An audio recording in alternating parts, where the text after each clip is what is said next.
रात्रीच्या वेळी घरफोडी करून चोरी करणाऱ्या 4 सराईत आंतरजिल्हा चोरट्यांना सोलापूर शहर गुन्हे शाखेने अटक केली आहे। आरोपींकडून रोख रक्कम, सोन्याचे दागिने आणि गुन्ह्यात वापरलेली कार असा जवळपास 5 लाख रुपयांचा मुद्देमाल जप्त करण्यात आला आहे।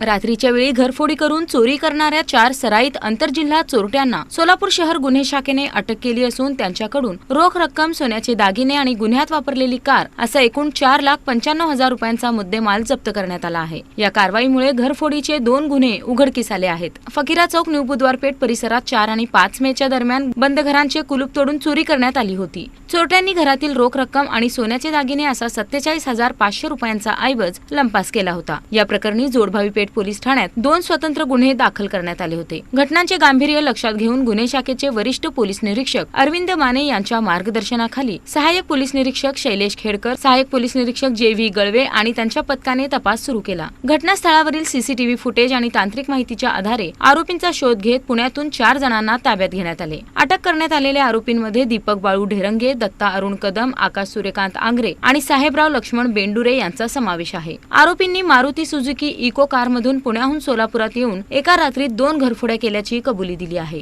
तपासादरम्यान आरोपींकडून 15,000 रुपयांची रोख रक्कम, 30,000 रुपयांचा सोन्याचा दागिना तसेच गुन्ह्यात वापरलेली कार जप्त करण्यात आली। आरोपींवर यापूर्वी खुनाचा प्रयत्न, दरोडा, जबरी चोरी, खंडणी, फसवणूक आणि बेकायदेशीर शस्त्र बाळगणे यासारखे गंभीर गुन्हे दाखल असल्याची माहिती पोलिसांनी दिली। आरोपी दीपक ढेरंगे आणि दत्ता कदम यांच्यावर यापूर्वी मोक्का अंतर्गत कारवाईही करण्यात आली होती। ही कारवाई पोलीस आयुक्त एम. राजकुमार, पोलीस उपायुक्त अश्विनी पाटील, सहाय्यक पोलीस आयुक्त राजन माने यांच्या मार्गदर्शनाखाली गुन्हे शाखेच्या पथकाने केली।